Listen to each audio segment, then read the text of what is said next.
Hi everybody. Today I'm going to be discussing what is self-custody in the crypto space. Stay tuned. Just before I mention anything, I want to bring to your attention, in my opinion, self-custody is so vital. Everybody, and I repeat, everybody should be self-custodians of their own assets. I also just want to put a disclaimer out there. All of the opinions in this video are my own.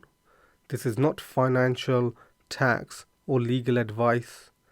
I'm not authorized as an individual to give any of these kind of advices. So please do your own research. Crypto assets, cryptocurrencies are very high risk. If you were to ever invest, there's a chance of losing all of your money, obviously, as with any investment. So what is self-custody? Self-custody means you are the owner of your own crypto assets. So how do you do this? Usually by having your own hardware wallet. You could also say using a soft wallet, which I don't recommend.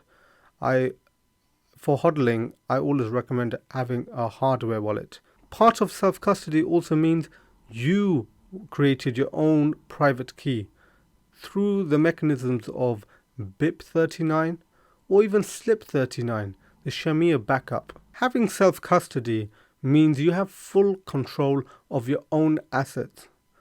Let's give an example. If you were to purchase Bitcoin through an exchange, for example, Binance, you purchased one Bitcoin, you're leaving it in your Bitcoin address on Binance. Now something terrible has happened, just like recently when they tried to attack Binance. When I say they, I mean the government and SEC. Say, for example, Binance somehow just went into liquidation, it went into administration, and they had to sell all of their assets. Your funds are at risk. This is something that needs to be highlighted. Your funds are at risk. Therefore, the benefit of having self-custody means if, for example, Binance did somehow disappear, like the way FTX crashed, then your assets are still safe. Why is this? Because your assets are located on the blockchain.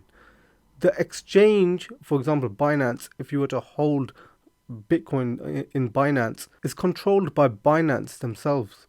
Whereas self-custody means I don't want to allow a third party to control my funds. I want full control.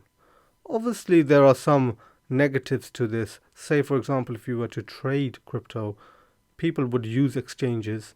However, if you are somebody that wants to buy some Bitcoin and leave it there for 5-10 years, self-custody is the way to go. In my opinion, even if you just wanted to hold some crypto and not really do much with it, you should have full control of your own crypto. Please make sure you do understand. Thank you for watching. If you did enjoy this video, please pop a thumbs up. Do comment down below. I'll try to get back to you when possible.